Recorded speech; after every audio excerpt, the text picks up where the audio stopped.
There are so many mysteries still to be solved in Game of Thrones, too many to keep track of. One of those mysteries is who will turn out to be Azor Ahai reborn, also known as the prince that was promised. The most prominent theory is that Jon Snow, played by Kit Harington, will turn out to be the legendary hero reborn. This eventuality has been backed up by a new fan theory which suggests why this will be the case, and even goes so far as to suggest how the whole show will end. Reddit user TOWIE said, in Book 1, the first chapter, Bran, it is mentioned that Old Ned told Bran that wilding women lay with the others, White Walkers, in the long night to sire terrible half-human children.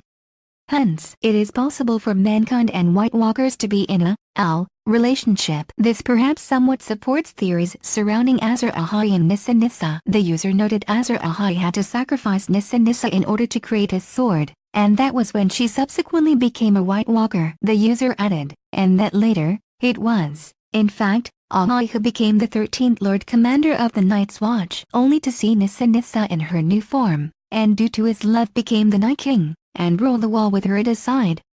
Therefore, if Jon Snow is, in fact, Azor Ahai reborn, the same could happen again but with Daenerys, in a story that sees the White Walker threat avoided, as Ahai did not the Walkers but merely brokered peace, and Tim and Dany to reunite in a truly bittersweet ending.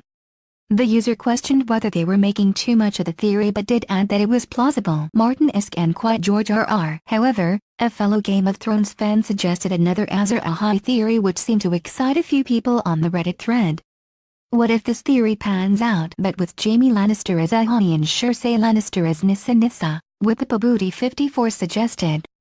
Wow, I never thought of this. That would honestly make for a better, theoretical, ending, replied TOWIE, who evidently hadn't thought of this eventuality. As everyone expects Jon to be the hero, this promised Prince Martin's writing, and Jaime doing, they finished.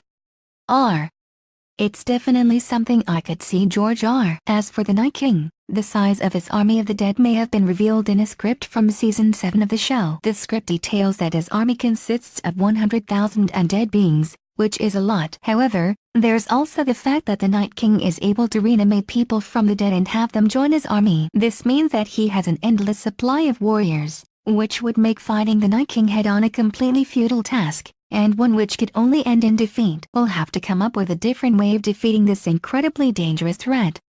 Jon, Cersei, Lena Headey, Daenerys, Emilia Clarke, and co. Seasons 1 to 7 are currently streaming on Now TV.